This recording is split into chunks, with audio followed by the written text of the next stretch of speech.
Okay, Boker Tov, everybody. It's Rhyme Tovim, Erev Tov, depending on where you are in the worldwide Beit Midrash, the Torah in Motion. It's a pleasure to see everybody, and it's a pleasure to welcome Dr. Menachem Kellner to make his debut on Zoom Torah Motion. We've had the pleasure of hosting him in Toronto quite a number of years ago, but now we'll have the opportunity to learn with him online. Dr. Kellner is the chair of the Department of Philosophy and Jewish Thought at Shalem College and the Wolfson Professor emeritus of Jewish Thought at the University of Haifa. His most recent publication, which is really the origin of this class. It's I read the article and I said, okay, I've got to invite him to speak. That just appeared in the last issue of Tradition. Today's Perplexed, between Maimonidean Promise and Peril, and really discussing the Shalem Elohim of Jews, non-Jews, distinctions between Jews and non-Jews, etc. This is actually part of his Hebrew book, Gam Hem Keruyim Adam. They too are called people, are called humans, Gentiles in the eyes of Maimonides. So it's a pleasure to welcome Dr. Kellner for what will be, I guess, a short three-part series. And Bakasha, I assume you are in Yerushalayim or in Haifa as we speak? I live in Haifa. You're in Haifa. Okay, that's there we go. Okay, Bakasha. It's all yours. Thank you very much. Well, good morning to you and good evening from me.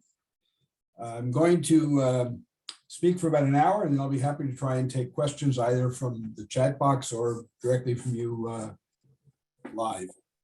And I'm going to speak about the following. Well, let me start with a few stories in order to explain what I want to talk about. The first story has to do with a niece of mine who was spending a year in Yerushalayim. Her husband was in one of the Haredi yeshivot, and I was invited over for dinner one night. It happened to be in Yerushalayim. This is before my days at Shalem. It's quite a while ago. And my niece's husband, a lovely man, came home from yeshiva and told a story he had heard that day in the Beit Midrash. And the story was that a Catholic priest had met a young Jewish boy, and to make the long story short, managed to get this boy back on the derech. So he became from and Chozer b'tshuva, and everybody was very happy. And so my niece was really impressed. You have to understand, she's a very sweet and very naive young woman, mother of many by now, of course. And she said, wow, that priest must have earned a chelek b'olam haba, a share in the world to come. Then she looked very upset and she said, but what will he do there all alone? Oh, that's funny.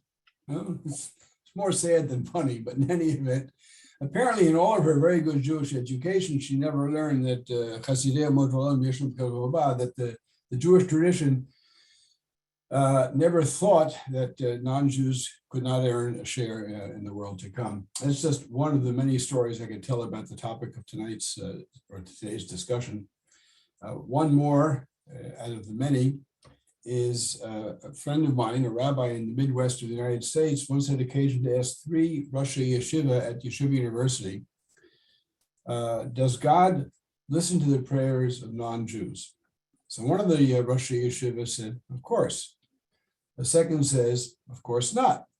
And a third said, I have no idea and nor am I interested. So that's another explanation, perhaps an example of the kind of point I'm going to be talking about with you in today. I would say that in general, and I hope I'm not going to offend anybody or misrepresent the case, the vast majority of Jews who call themselves Orthodox today follow a strong and very firm tradition according to which Jews and Gentiles are very much not the same, that Jews are in some kind of serious ontological, metaphysical, spiritual fashion different from Gentiles and superior to them. And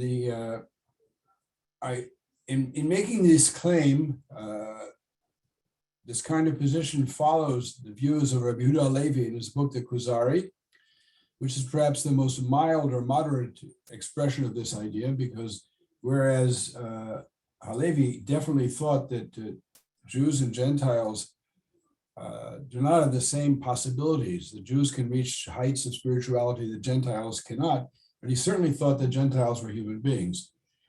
But there are texts in the Zohar, many texts in the Zohar. There are texts in Hasidic writings. There is a fairly standard view in what's called Haredi Judaism today. And I think much of modern Orthodox Judaism in North America, and certainly in much of what's called religious Zionism here in Israel, all of which think that the distinction between Jew and Gentile is basic, it's fundamental. It's something which cannot actually be overcome. Then, of course, the question is, what about conversion? And there are different excuses or answers given to that problem, but it's seen as a problem. What I want to talk about today is to argue on the basis of one text, namely Rambam's Mishneh Torah, that Rambam, agreeing with God, does not think there's any distinction, inherent, metaphysical, spiritual, ontological distinction between Jews and Gentiles. In other words, Rambam takes seriously the notion, which the Torah says in Book of Genesis, Sefer Bereshit, that human beings are all made in the image of God. That is something that Rambam takes very, very seriously. And it's a view which very often arouses amazement on the part of Jews who've had the benefit, shall we say, of a normal Orthodox Jewish education, when they discovered that there is someone as important as the Rambam who does not think that Jews are in any sense different from innately and superior to non-Jews. Now, the way I plan to go about this is not by quoting from Rambam's Guide to the Perplexed, his more purely philosophical work, because that would make the job too easy. Instead, I want to just choose for our 3 sessions 3 distinct texts taken out of Rambam's Mishneh Torah, his Code of Jewish Law. In fact, what I plan to do, and I think Maxine sent these texts out to you, but I'll provide them each time, is take the very first paragraph in the Mishneh Torah, that's for tonight, take the very middle paragraph, that's for next week, and the final paragraph, that's in 2 weeks from now, in order to argue the point that even out of Rambam's allegedly purely halachic work, Mishneh Torah, one can realize his view that Jews and Gentiles are all created in the image of God. Now, of course, there's a lot more to be said about this subject, and one has to admit the Rambam was a tremendous elitist. So the fact that human beings were all created in the image of God does not mean that all human beings, Jews and or Gentiles, get to where people are supposed to go or get to, or one should hope one would get to, i.e. a share in the world to come. But what distinguishes membership in the world to come is not being Jewish or not being Jewish. What gets you in, so to speak, is what you do with what you're given. In other words, how you live your life and how you perfect yourself in ways that Rambam thought were important. Now, I want to make a preliminary comment, and I'm not going to prove the point, I'm just going to state it. Is there any clear text in the Tanakh, in the Torah, which says there is some kind of clear, innate distinction between Jew and Gentile? And I think the answer is clearly no. Now, Judah Halevi, when he was just developing his idea of the special nature of the Jewish people, thought he was interpreting the Torah, but he was interpreting the Torah like we all do, very much from his perspective, and picking out particular aspects of the story in Sefer Bereshit in Genesis, and emphasizing certain aspects and de-emphasizing others. But there is nowhere in the Torah anything which even comes close to the position that he developed, that from day one, i.e. from creation, a special, shall we say, in effect, race, even though he wasn't a racist in modern terms, I should emphasize that, a special race was caused to develop by God, which eventuated in the creation of the Jewish people. I don't think you can find a single verse, a single pasuk in the Torah which supports that. One could perhaps find in Sefer Ezra indications in that direction, but even there it's totally not clear. But that would be, to my mind, the only possible exception. How about in rabbinic writing, the word in the text of Chazal? And there the question is, the issue is more complex, and there you have people who certainly give the impression that they think there is an innate difference between Jew and Gentile. But you have at the same time, many passages in rabbinic writings which make it clear that no one there, or the people who authored those particular passages, did not see any innate difference between Jew and Gentile. And the same question can be asked about the liturgy and the prayers, the tefillot. Is there any clear-cut vision of a distinction between Jew and Gentile, and it's very hard to find any. If you pay attention next time you're in a synagogue or a temple and you follow the liturgy carefully, then look for passages in the liturgy which seem to emphasize that Jews are not beloved of God. That's clear. God chose us from all nations and loved us. No one would deny that that's part of the Jewish teaching. But the question is why? Does this choice reflect some kind of antecedent, objective, superior nature of Jews in modern terms of Jewish genes? And if you read the text of the liturgy carefully, you'll see it's very hard to find anything of that nature. Okay, that's the first point, just by way of introduction. Now I want to get to the Mishneh Torah, Rambam's halachic work. I'm going to spend quite a few minutes talking about the nature of that work. It's hard for me to know what you know and don't know. So I'm going to assume that everybody knows nothing and explain what I think needs to be explaining. And those of you who already know all this, I apologize. You can put me on mute and go to sleep for a while. The Mishneh Torah is one of the few books written by Rambam in Hebrew. Almost everything else he wrote was in Judeo-Arabic. That means Arabic and Hebrew letters with a lot. It's like Yiddish. Yiddish is German and Hebrew letters. A lot of Hebrew thrown in. Judeo-Arabic is Arabic in Hebrew letters with a lot of Hebrew intermixed in it. But it's definitely a different language. It's not Hebrew and it's not even pure Arabic. It's a language of its own, which scholars call Judeo-Arabic. Anyway, the Rambam wrote all of his works except for the Mishneh Torah in Hebrew, in Judeo-Arabic. The Mishneh Torah he wrote in Hebrew, probably because he wasn't writing for the Jews in his cultural sphere, but he's writing for Jews all over the world and for all time. And was sure that a language which Jews would always read would be Hebrew, as opposed to Judeo-Arabic, which he had no reason to think would be the language that Jews would speak forevermore. I mean, he could probably think of the following terms. The Torah is in Hebrew and we all read the Torah. The Mishnah is in Hebrew, we all read the Mishnah. The Gemara, the two Gemaros are already in our two versions of Aramaic, but Jews kept reading the Torah and the Mishnah. And so the Rambam took as his model, Yehuda HaNasi, Judah the patriarch who was the editor of the Mishnah, and he wanted to write a work that was based upon or influenced by or was modeled on the Mishnah, and therefore he also chose to write it in Hebrew. He even tells us he chose to write it in Mishnaic Hebrew. It's not the Hebrew of the Torah, it's the Hebrew of the Mishnah, and it's extraordinarily clear. Over the years, I've translated, I think, 3 books from medieval Hebrew into English. 2 for the Yale Judaica series and 1 for the Littman Library.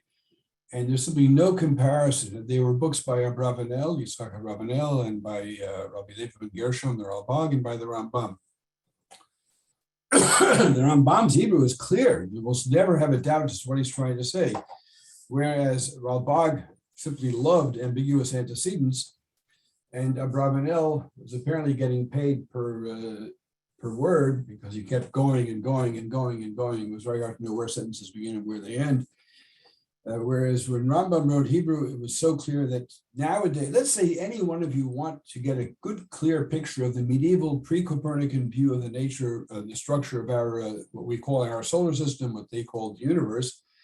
One of the best places to look is the first 4 chapters of the Mishneh Torah, because it is laid out there in an extraordinarily clear fashion. You don't need to be a specialist in medieval astronomy or medieval physics or medieval metaphysics, or you don't need to be a specialist in medieval Hebrew. If you can read a prayer book, a siddur, you can read the Torah, you can read the Mishneh Torah and get a really good picture of what medievals thought the world we lived in looked like.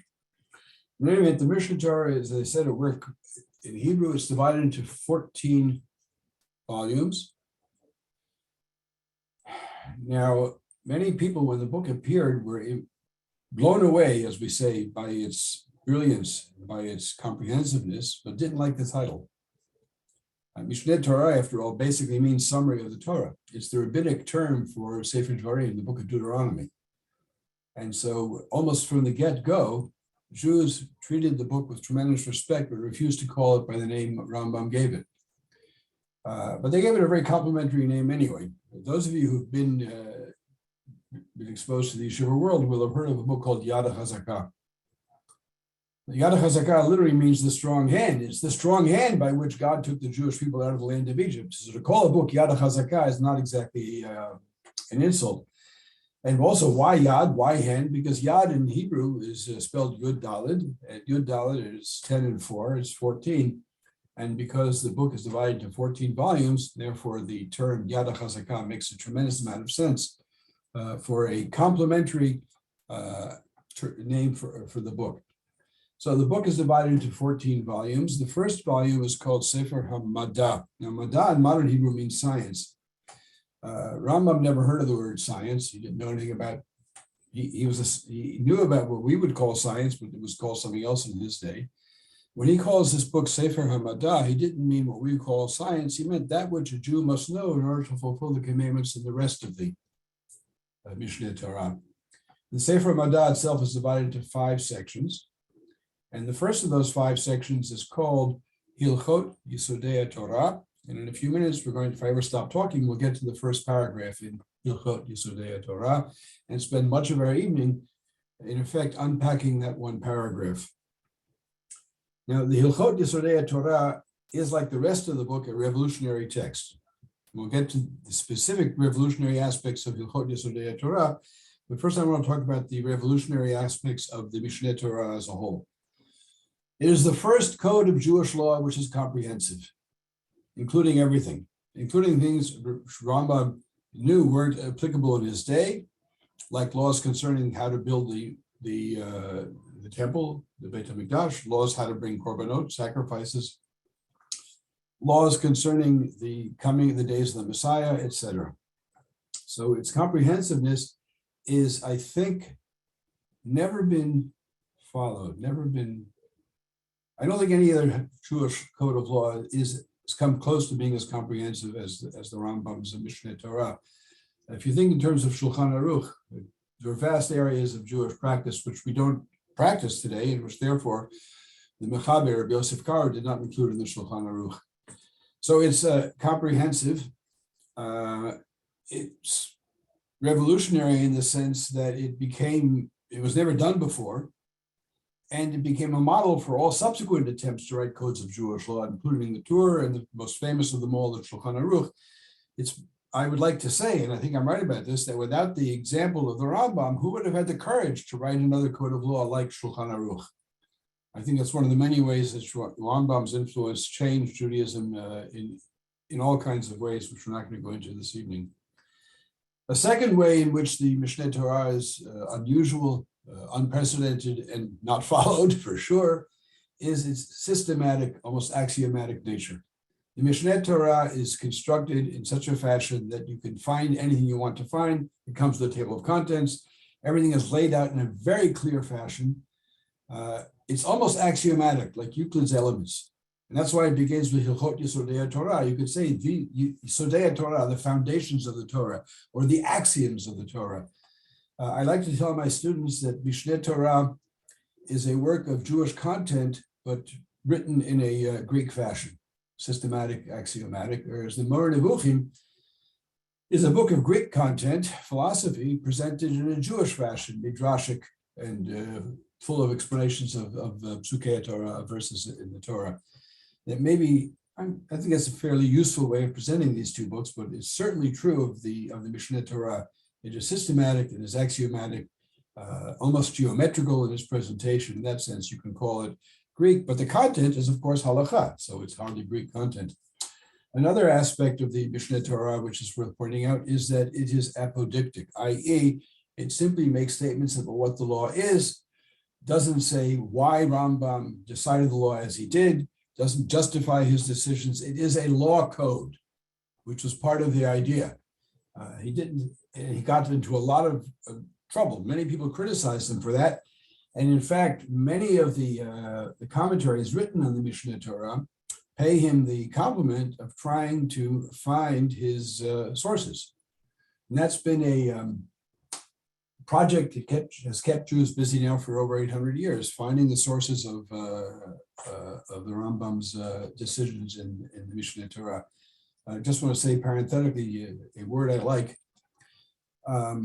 You know, in medieval chivalry, a knight had a horse, had armor, had a lance, had a sword, had a shield, had whatever he had, and he had someone to schlep those things.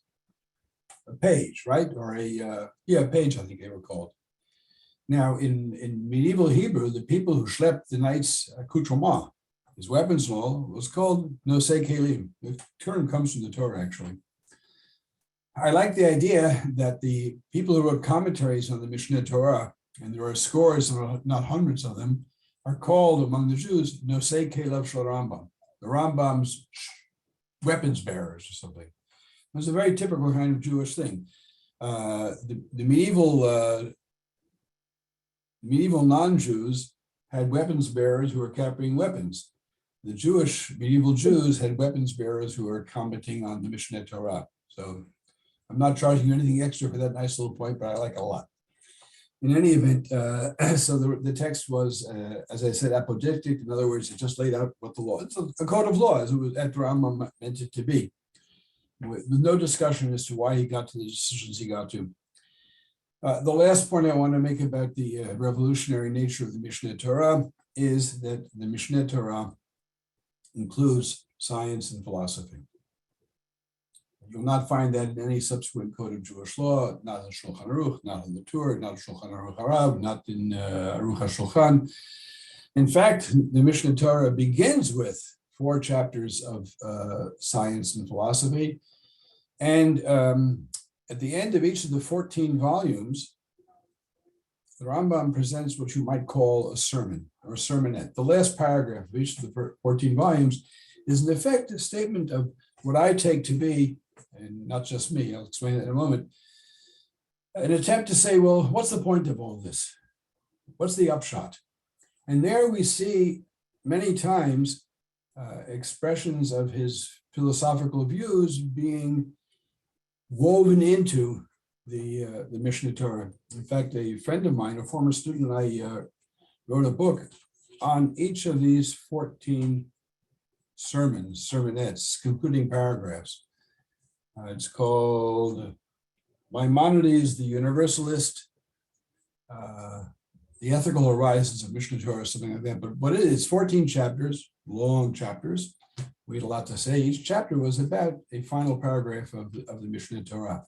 So I certainly think that aside from the first 4 chapters, which we'll be talking about in a few minutes, Rambam wrote an halachic work which gave expression to many aspects of his philosophical take on the world and his philosophical take on Judaism. And the fact that my co-author and I, David Gillis and I call the book Maimonides the Universalist says a lot about what we think is the philosophical bent, you might say, of the Mishneh Torah in particular and of Rambam's writings in general. Okay, so that is all by way of introduction. Now we're going to see if I can actually succeed in using share screen to put up on the screen the text I want to use with you tonight. So we will find out in a moment. I've been teaching a lot by Zoom recently, so it usually works pretty well. Okay, do you guys see a page of text with full of colors? Just give me a thumbs up if you see it, okay? Oh, You see I'm it? so pleased with I would myself. just make it, if you can make it a little bit wider and bigger. Okay, what Well, we I do- presented here are 4 texts, which will, I think, keep us busy for the rest of the evening, I hope. And the first is the opening sentence in the Mishneh Torah. The second is a little piece taken from the introduction of the first Hebrew translation of the Guide of the Perplexed by Rabbi Shmuel ibn Tibon. And the third is a text which relates to the first text, the Rambam's text. I wanted to see if anybody was really clever, because you see what I'm marking off here? That's an acronym for somebody who wrote a book called Rosh Hashanah. And this somebody was born in 1437 and died in 1508. Born in Portugal, was expelled from Spain in 1492, died in Venice in 1508. Any guesses who that might be? The reason I'm doing this is because I'm a Paskoniak. But the first time I came across this acronym, it took me hours to figure out what it was. I just wanted to share it with you. Harav Don Yitzchak Abravanel. Smile. Okay. So we have here a passage from Abravanel's book of Jewish dogma called Rosh Amanah, in which he explains the nature of our first sentence there in ways with which I agree. In other words, I can rely upon Abravanel to justify the interpretation I'm about to give you, even though even without him, I'm convinced that my interpretation is correct. I hope to convince you as well. And the last thing is to show you you might say, the influence of the linguistic nature or the linguistic ideas in the first four words here shows up even in a book by Rabbi Moshe Chaim Luzzatto, the Ramchal. It's the very first sentence in his famous ethical / Kabbalistic text, Mesilat Yesharim, where we clearly see the influence of Rambam's language in ways in which Rambam would have 16 heart attacks had he been exposed to them. Okay. So that's what these texts are for tonight. And now I want to go back to the top. So as I said, the Mishneh Torah opens with Sefer HaMadah. Sefer HaMadah opens with Hilchot Yesodei Torah, have 10 chapters. And the first chapter, which is first chapter in of Sefer HaMadah, and therefore the first chapter of the entire Mishneh Torah, reads as follows. And I'm saving you a lot of trouble by having certain letters in red. The text reads as follows: Yesod ha-Yesodot, v'amud ha-Chochmot, Leda, sheyesh sham matzui rishon. Hu mamsi kol nimtza, v'chol nimtzaim mishamayim ba'aretz u'mashe b'neihem, lo nimtzu ela me'amitati matzo.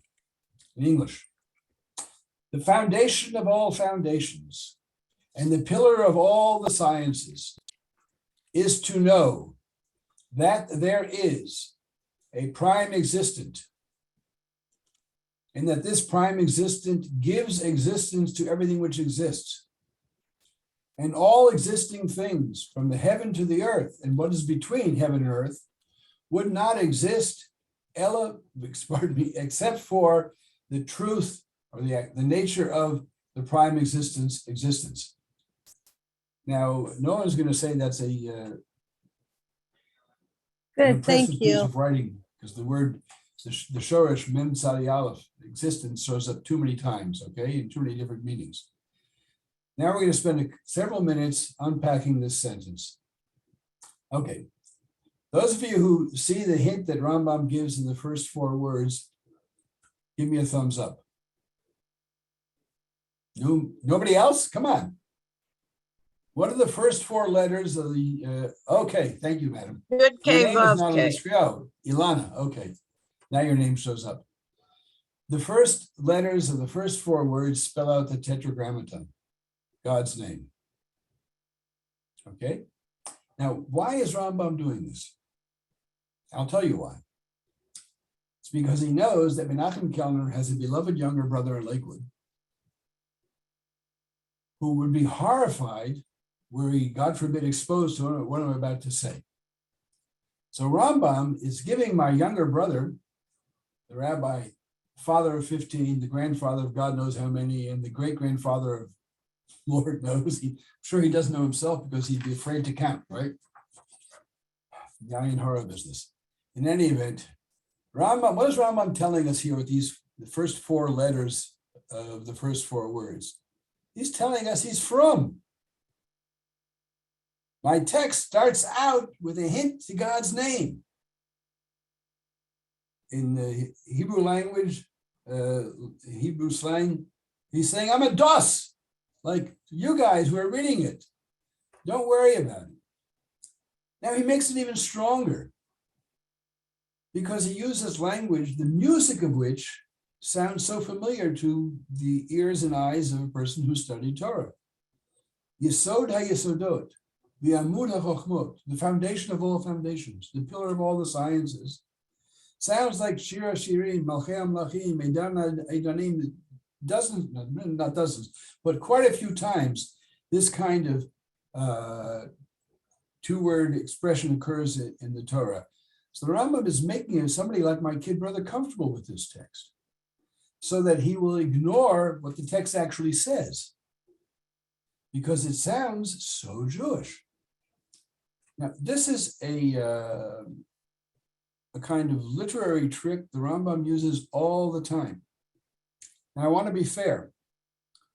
My brother will admit, by the way, my brother is a really good guy. I mean, he practices a Judaism not far from the one I practice. But it's not precisely the Judaism that I'm going to be teaching you about tonight. In any event, my brother would say, of course, Rambam is writing ambivalently. He's writing so that my beloved older brother in Haifa will think he understands him. So we both agree the Rambam is writing for different audiences. The difference between us is that I'm the correct audience and my brother is the one he's trying to fool, whereas my brother is convinced that he's the correct audience and I'm the one the Rambam is trying to fool. You can decide yourselves which Rambam you prefer. I always tell my students that that's one of the ways in which Rambam has been kind to those of us who come after him. By making sure that you can read much of what he wrote in different ways.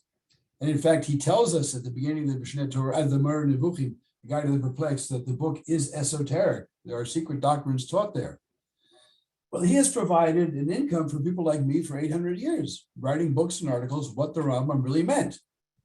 So those of us in my profession are very grateful to him for keeping us, it's not the world's greatest income, we're not hedge fund managers, but Baruch Hashem, we're comfortable. In any event, so what is the Rambam telling us here? He's saying Yisodi Yisodot, the foundation of all foundations, the Amud HaChochmot, and the pillar of Chochmot. I said before sciences, and Abravanel will agree with me. Now, there are a large number of new things in these four words. First is, he's telling us that Judaism has Yisodot. Okay. Now, why are you not surprised to hear that? Foundations, I'm sorry. How do you say that in Arabic? Anybody know?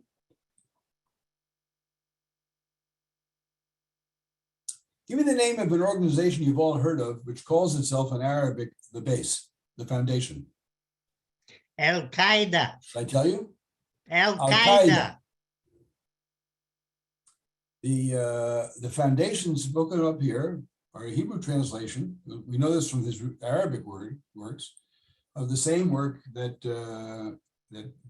Al-Qaeda called itself, the base or the foundation.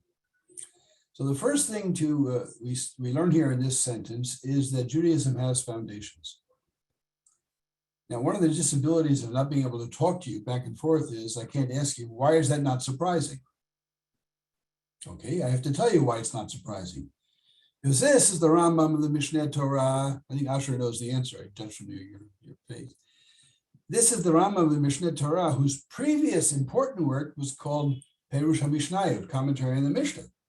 And in the Mishnah, there is a tractate called Sanhedrin. In Sanhedrin, there is a 10th chapter. And it's called Perek Chelik, at least in the Mishnah, or it's the 11th chapter. And the Rambam wrote a long introduction to that chapter. We're not going to go into, that's a whole different story.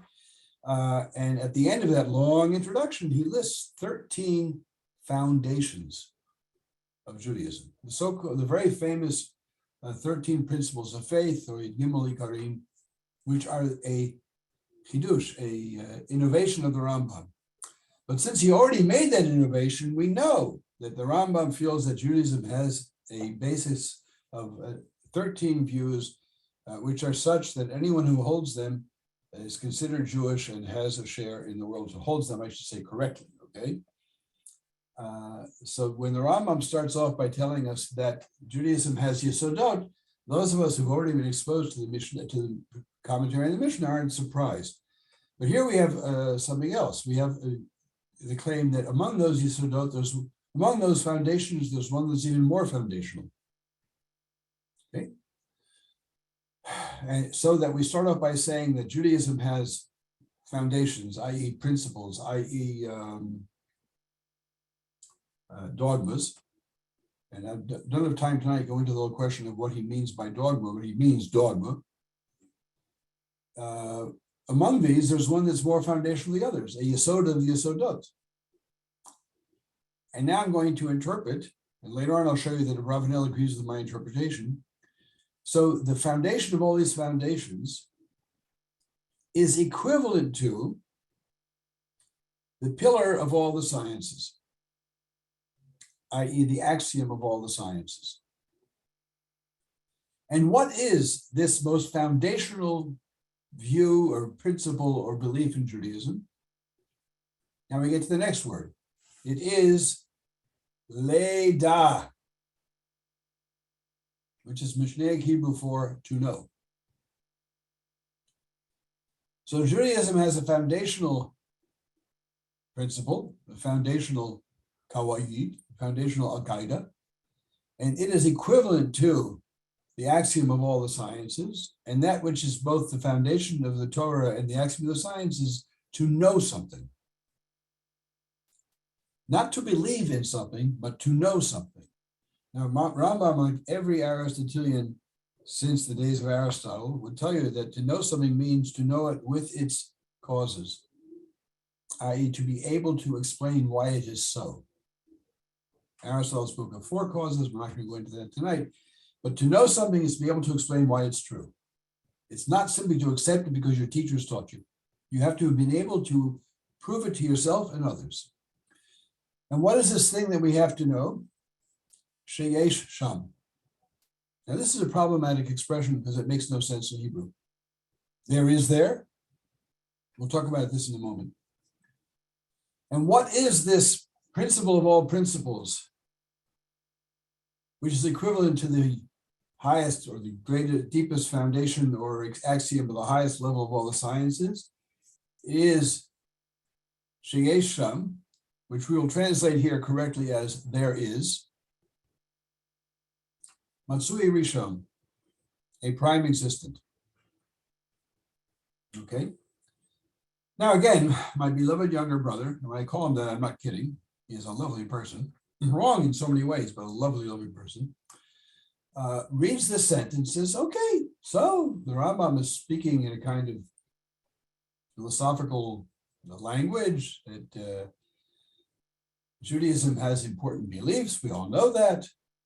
And that among these, there is something laid down. Now, he would not make the difference between to know and to believe. He would, I'm sure, say, you're supposed to believe things, like what he would call the Yud Gimel Ikrim, the Ikarei Emunah. And what is it? So somebody to explain to him, Sheyesh Sham means there is. And we'll talk about that in a second. And what is there? Matsui Rishon. So he would say, okay, that's another word for Kodesh Baruch Hu, for Deibusher, right? But we all know that's not the case. How many of you make brachot in the morning when you have a meal? Okay, Baruch Atah Matsui Rishon Elokeinu Melech HaOlam. Anybody who makes a bracha like that, please give me a thumbs up. Nobody. Okay. This is, and we're not going to go into it now, but this is clearly a philosophical language. In fact, scholars greater than I have shown the sources of this in the writings of people like Al-Farabi, the great Arab logician and philosopher who influenced the Rambam a lot. Okay, so what is this foundational belief?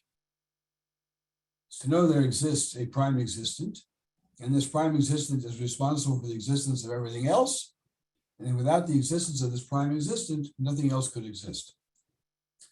Now, I'm not about to go into the following point. I'm just throwing it out to you. If you're interested, you can write to me. I can send you places to read about it. Aristotle, whose God was very much not the activist God of the Bible, would be comfortable with this. The Rambam here is not talking about creation. He's talking about providing a ground of existence. But that's just because I'm a nudnik. It's not important for our purposes tonight. It's true, but it's really not important. Okay, so I want to go back now to justify what I've been saying. First, with respect to the term Sheyesh Sham. Now, I'm going to read you a fairly long paragraph, and I'll translate it. This is from Shmuel Mitibon's Hebrew translation of the Guide to the Perplexed. He wrote an introduction to the translation, big part of which is explaining why he had to create so many words in Hebrew. And the reason for that is fairly straightforward. Hebrew, which all of us love, is a language which was obviously richer than the vocabulary we find in the Torah, in the Tanakh. There are plenty of words that we knew the ancient Hebrews knew, but the closet, for example, or whatever, there are a lot of words they had to have had which weren't mentioned in the Tanakh. So the language was richer than the vocabulary we have in the Tanakh. But what is certainly the case is the language of the Tanakh, and afterwards the halakhot and the discussions that came after are very concrete. It's not a language given to abstract ideas. I don't want to say that there are none, obviously there are, but there aren't a lot of them. It's also not a language in which the Jews found it necessary to frame theological ideas clearly. Let me give you an example, which I think will convince you that I'm not misleading you. Those of you who read the Torah know that a message that goes through almost all of the books of the 24 books of the Tanakh is that God provides for humanity, for the world as a whole, that God guides people, God rewards the righteous and punishes the wicked. Now, there's a word for that idea in English. It's called providence. And there's a word for providence in Hebrew too, hashgacha. What many of you probably, and the root, Shin Gimel Chet, is found in the Torah.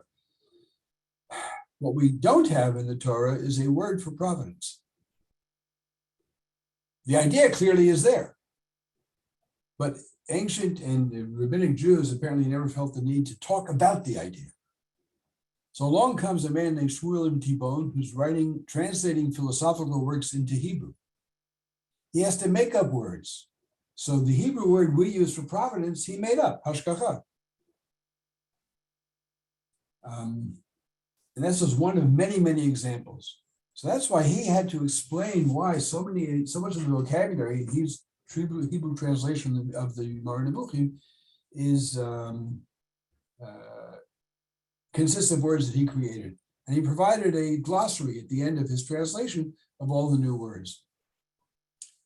Now, he also explained that in some cases, the Hebrew which he used, following the Rambam's Mishneh Torah, is Hebrew which makes no sense in classical Hebrew, but it in effect is an Arabism. And our expression up here in turquoise here, Sheyesh Sham, he says is that it's an Arabism. Now, I love this fact. I love this fact for the following reason. If you were to hear me give this lecture in Hebrew, you would all say, this guy was not born and raised in Haifa. He comes from North America. After 40 years of teaching at Israeli institutions of higher learning, I have a tremendously thick American accent. Let me just parenthetically tell you a story about that. Many years ago, I was drafted into the Israeli army. It was a mistake on the army's part because they had nothing they could use me for.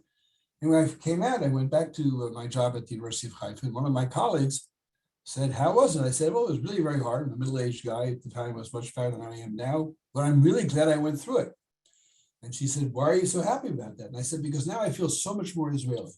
She started laughing and laughing. I said, what's so funny? She said, you said that with such a thick American accent. Now, why am I telling you this? You deserve a break. But beyond that, one thing that anybody who hears me lecture in Hebrew will know, not beyond my accent, is my thought processes are still in English. I think in English and speak in Hebrew. I think in English and write in Hebrew. This sentence up here shows us that Rambam thought in Arabic and wrote in Hebrew. That's why I like this sentence so much. Sheyesh Sham, Ibn Tibon tells us here, is an Arabism. There's no easy way to say it in Hebrew. In English, you can say there is. There is a cat in the next room. There is a God. There is a concept of freedom. There's no way to say, even today, there's no real easy way to say that in Hebrew. And so we see here the Rambam taking an expression from Arabic and literally translating it literally into Hebrew, meaning what it meant in Arabic, because he had no way to say it in classical or Mishnaic or even medieval Hebrew. Let me quickly read to you what Shmuel says about that.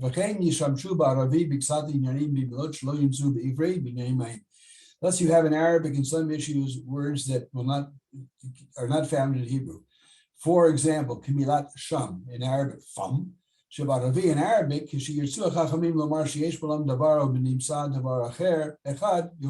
so when the sages want to say that something exists in the world, they say there is such a thing. Okay.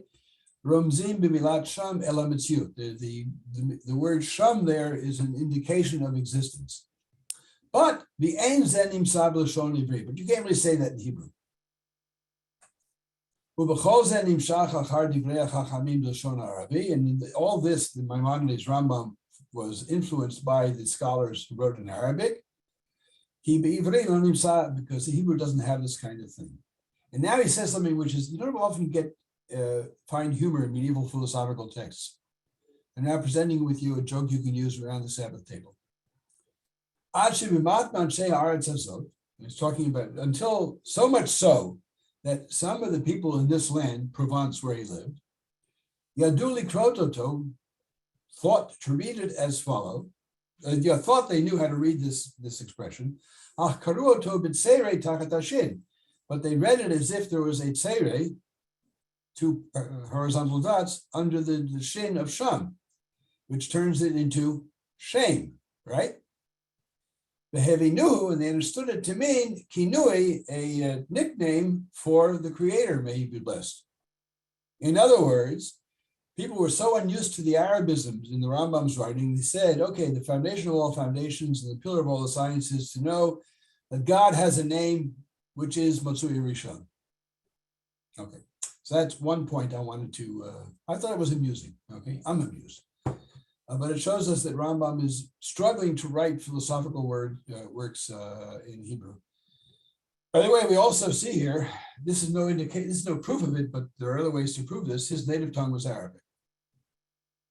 And apparently throughout his life, look, he was an absolute master of Hebrew.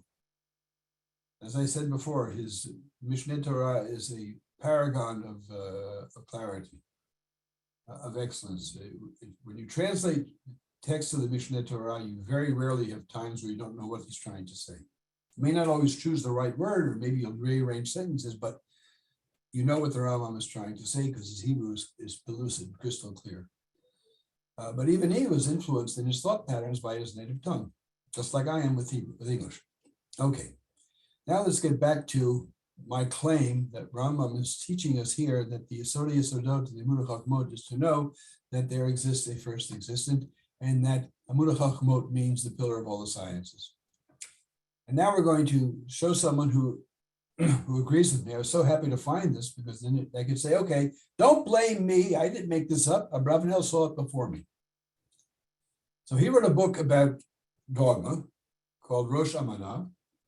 And for the first 20 odd chapters, it's an attempt to defend Rambam's 13 principles from criticisms by Yosef Albo and Chastai Kreskas. If you're interested, I can recommend books and articles on the subject. But at the end of the book, he turns around to criticize the entire project. He doesn't like the idea of there being Ikarei Emunah, using in his Hebrew, because if you have something which is Ikar, literally root, then also there'll be something which is Tafel, unnecessary. Ikar and Tafel are two terms which come together. If you have Ikarim, then you have things which are not Ikarim. If you have things which are foundational, you have things which are not foundational. And Abravanel thought that there are 613 principles of Judaism, not 13. So the last two chapters are a critique of the entire project. In any event, he makes the following point. He's asking a question against Maimonides, which he will then answer later on. I suppose you all know why Abravanel is thought to have been the creator of more epikorsut heresy than any other figure in medieval Judaism. In case you don't know, I'll tell you. He liked he wrote commentaries on much of the Tanakh, and he wrote commentaries in the following fashion, following basically a scholastic approach. He would begin each section that he was going to explain by asking a series of questions. And then he would go into a long, involved answer for all the questions. Now, when does a Jew typically read a commentary on the Torah? Shabbos afternoon after Cholent. So for generations, Jews have read all the questions that Abravanel asked, but fallen asleep before they got to the answers. And therefore, he is known as the creator of more heresy than anybody else in the entire history of Judaism. In any event, here's one of the questions he asks. Lama b'Sefer HaMadda, i.e. the text we're reading, Katav Harav, that's Maimonides, Ba'ikar Harishon, he's already calling this the first principle. Why does he call it Yisodi Yesodot Yamud HaChachmot? Why does he say it's the foundation of all foundations? Now, parenthetically, let me answer him right away and point out that for Maimonides, for Rambam, the first foundation is to know that God exists, which in Rambam's eyes is also the first mitzvah in the Torah, as in his book of commandments, it starts with that. And for Rambam, it's also the first of the 10 commandments, which are more than 10, but it's the first of the Decalogue. So Rambam has good reason to think that there is such a thing. But Ravanel says, why say this is the most important? He should have said it's one of the foundations of Judaism, not the foundational foundation of Judaism. That reflects his whole antagonism to the notion of a limited list of dogmas in Judaism. Now, Rambam started the whole process with his 13, but afterwards, for several hundred years, a lot of Jews got involved with the whole thing. Kreskas had 6, or basically 6. Albo had 3. Everybody had their own list, but they all agreed with Rambam that there was a list of Ikarim. But then, more important, he asks as follows: why do we have to know, Ima Yesod Hazeh, this most important foundation of the Judaism, is the Amud, the pillar of the Chochmot Ha-Nokhriot, which literally means foreign or alien or goyish wisdom. And now Abravanel, like almost everybody else in the rabbinic world, likes to interweave in his language verses or partial verses from the Torah or Ma'amari Chazal, passages from the Torah. In Hebrew, this is called Lashon Mishubetzet. I don't know how to say that in English. When you put a precious stone in a gold ring, that's l'shabetzoto. There's a word for it in English, which unfortunately I've forgotten for the moment. Again, if we had two-way language, one of you would tell me what it is, but it's embedded. There's a more technical term. I often tell people that after 40 years living in Israel, my Hebrew has long since stopped improving, but my English continues to deteriorate. So I am illiterate in 2 languages. And there is a word for this, whatever it is, you can figure it out, I'm sure. Lashon Mishubetzet. And that's considered a stylistic mark of excellence. So Brevard likes to do it. So like many other people in the Middle Ages, they will take parts of psukim. So let me read it the way he meant it to be, the way he wrote it, okay? Uma lanu, why do we care, ladad, to know if this foundation is the pillar of the Chochmot Ha-Nokhriot, asher lo mibnei Yisrael hema, which are not Jewish. Now that's strong enough. He's telling us that up here, the Amud HaChachmot are the Chochmot which are not Jewish. That's why I translated them as sciences before. But it becomes even stronger if we fill in the rest of the verse, which he didn't say. The whole verse says, it's from Malachim Aleph, 1 Kings, chapter 9, verse 20. The whole verse says, Kol ha'am hanotar min ha'emori ha'chiti ha'prizi ha'chivi va'yevusi, and all those who remain from the 7 Canaanite nations, asher lo mibnei Yisrael, they are certainly not Jewish. So by using this half pasuk, he's emphasizing the point that he's really upset with what Rambam did here. Because up here, Rambam says Yisodi Yisodot is equivalent to, according to Abravanel and Menachem Kellner both, the pillar of all the sciences. And that really upsets Abravanel. First of all, I'm sure he thinks it's not true, but even if it is true, why do I have to know it? What does it do with the Mishneh Torah, halachic book? Now, what is the axiom of all the sciences, according to, axiom is not exactly the right word here, the high point, the pinnacle, the peak of all the sciences, is the last discussion of Aristotle's metaphysics, in which he proves the existence of God. Now, what Abravanel is pointing us in the direction is that Rambam's Judaism is based upon a belief in God, which is equivalent to the kind of God Aristotle proved. And that really upset Abravanel, and it would terribly upset my brother if, God forbid, he ever heard a lecture like this, because it means that the God of the Torah is the God of the philosophers. And then Rambam continues in the following 5 paragraphs to prove the existence of this Matsui Rishon on the basis of philosophical argumentation.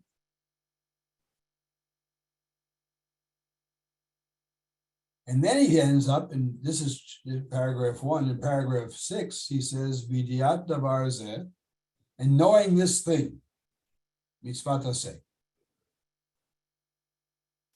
Now, the reason I'm making you guys crazy with all this is because what we have here is an indication that whatever it is that Torah teaches can be understood by, can be absorbed by, can be accepted by any human being. Rambam is not saying that Aristotle converted to Judaism. He's not saying that Aristotle learned his philosophy from the prophets, nothing like that. But what he's saying is that when Aristotle speaks the truth, he's not saying anything foreign to Judaism. And he's further indicating that you can arrive at knowledge of God's existence. And arriving at knowledge is a positive commandment. Yediat davar zeh mitzvat aseh. It's a positive commandment. It is the first commandment of the 10 Commandments. It's the first mitzvah, the commandment of the Sefer Mitzvot. It's the first paragraph in the Mishneh Torah. It is the yesod. It is certainly the first of Maimonides' 13 principles of faith. None of this is something which a Gentile can't get to. In other words, the Torah doesn't teach things which are not accessible to all human beings. And this is a view which is not universally held, to put it mildly, in Jewish sources. Okay, I'm supposed to finish in 3 minutes, so let me just briefly, pardon me, down here, Reb Moshe Chaim Luzzatto opens his Mesilat Yesharim, which is a very non-Maimonidean work, with, and I've emphasized the letters, Yesod HaChasidut v'Shoresh HaAvodah. The same little trick. Yud, Hey, Vav, Hey. Okay? Now, I can't prove to you that Rambam was the first person to use it, but he's the first one I ever heard of using it. And there's very little doubt that Ramchal, Moshe Chaim Luzzatto, got it from the Rambam. Of course, the Judaism he presents in Mesilat Yesharim is very different than the Judaism presented by Rambam in Mishneh Torah, and certainly in the Guide of the Perplexed, the Gemara Nevokim. So this is the first stage of my, by the way, I should tell you, the book on which this lecture is developed is based, Jay mentioned it before, I don't know if you can see it, Gam Hem Keruyim Adam. This discussion on the first paragraph takes 145 pages. So there's a few more things to say about it that I haven't bothered you with tonight. So what I've tried to tell you tonight is that the very first paragraph of the Mishneh Torah opens us up to the idea that whatever Judaism is, it's not some kind of esoteric doctrine that only people with, so to speak, a Jewish soul can understand. It is, in effect, and this is something which will come out further as we go along, addressed to the whole world. One last point. There's a controversy among the Tanaim, the authorities of the Mishnah, over to whom was the Torah given. Rabbi Akiva and his followers say Torah nitna Yisrael, the Torah was given to the Jewish people. Rabbi Yishmael and his students say Torah l'chol ba'olam nitna, the Torah was given to all human beings. Rambam certainly follows on the views of Rabbi Yishmael, as will become clear in our subsequent events. Okay, I'm now going to stop share so I can get back to the, okay. Hi, Asher. And now we'll go see if there are any Yeah. Yeah, you see the questions in Okay. in the chat box? Oh, I have to go up to the top here. Okay. You all can see these, right? I'm sorry?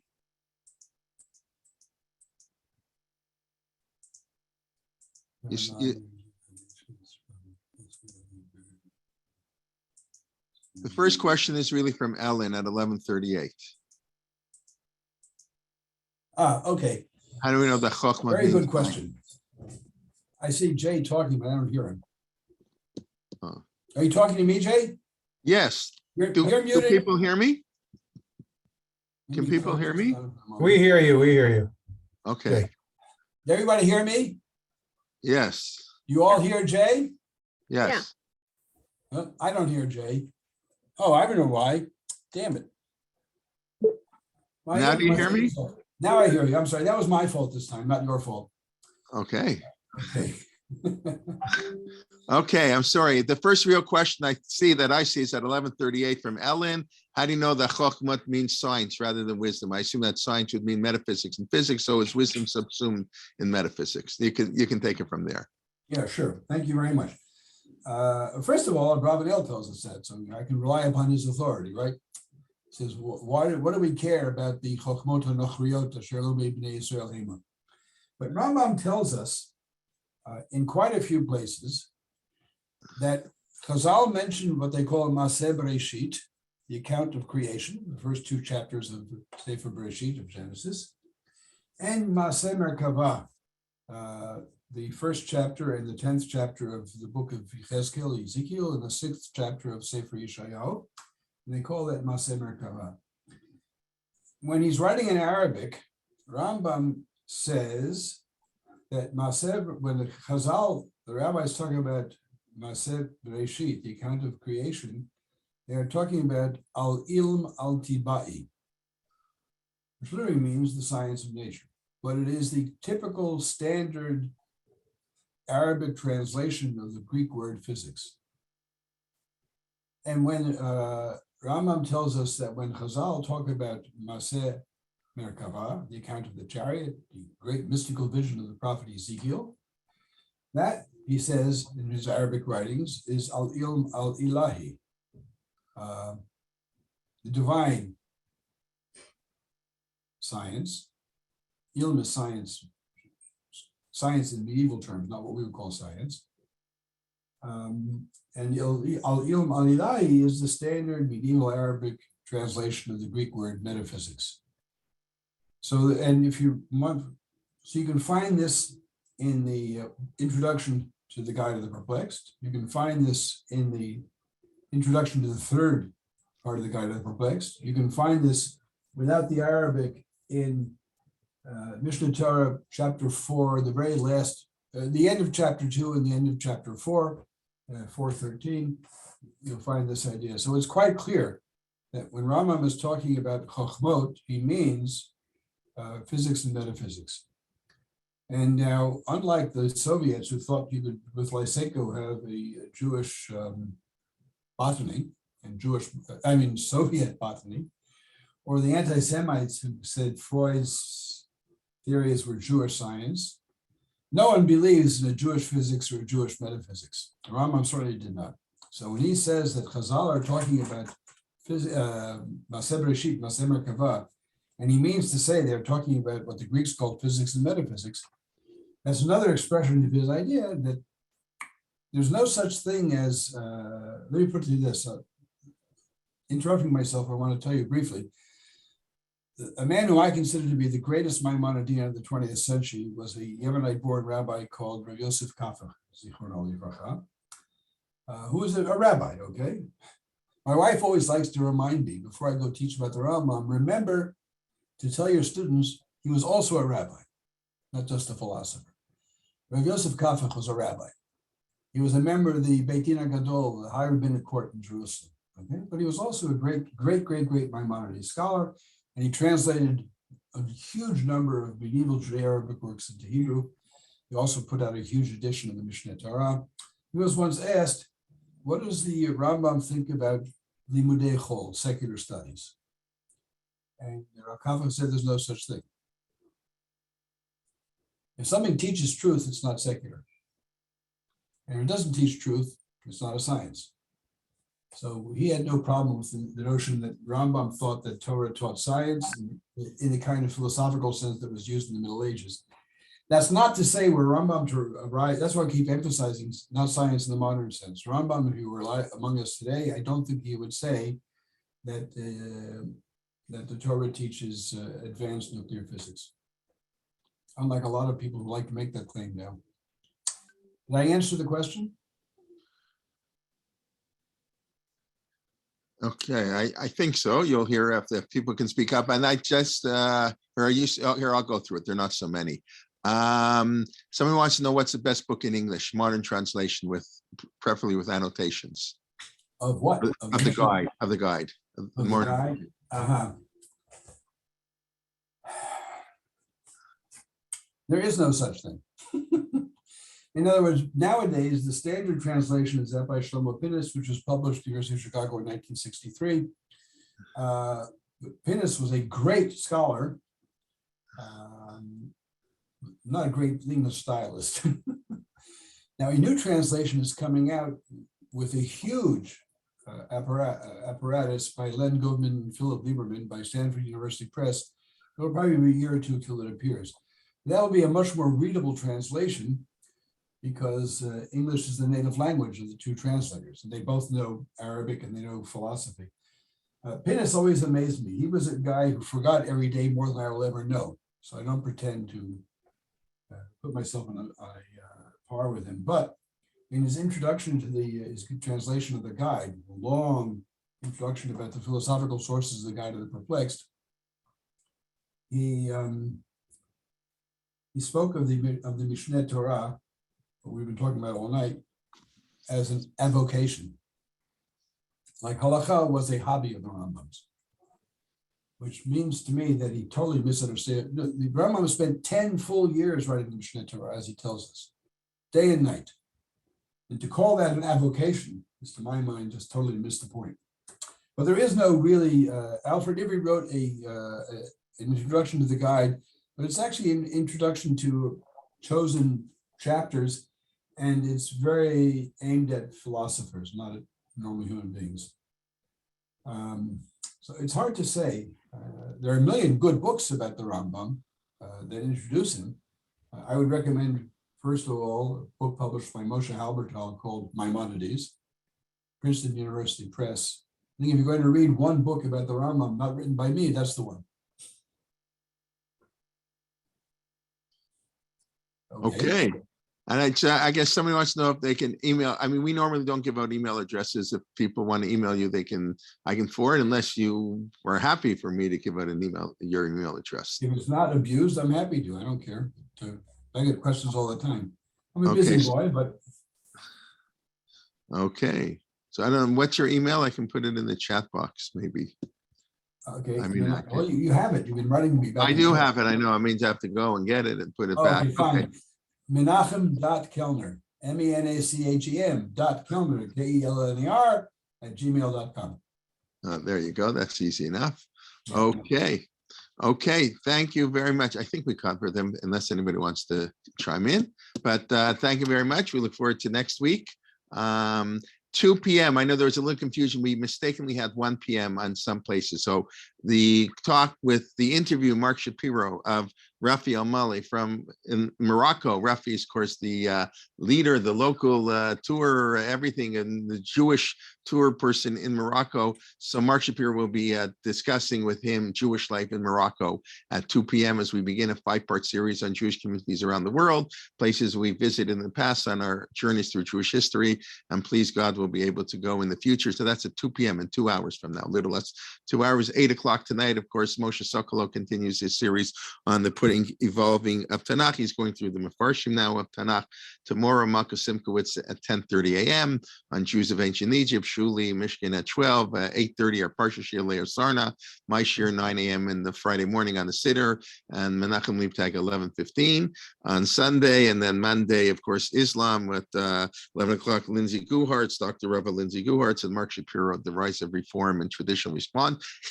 And then Tuesday, Aaron Kohler continues his Purim Megillat Esther after his fascinating class yesterday, and then at 11 o'clock after the 9:30 clock talk, Shira Danziger, Rachel Sharansky Danziger is back for another series. She's been on, I guess, a break for a couple weeks. She's doing a 10-part series on the ins and outs of liberty, beginning Tuesday at 11, and then at 1, Alex Israel will continue his series. So, Dr. Kellner, we got lots to keep you busy.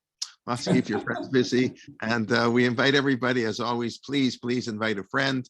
That's what we ask of you. We greatly appreciate it. Invite your friend to attend the class, and hopefully they'll come to one, and then they'll join and come to many more.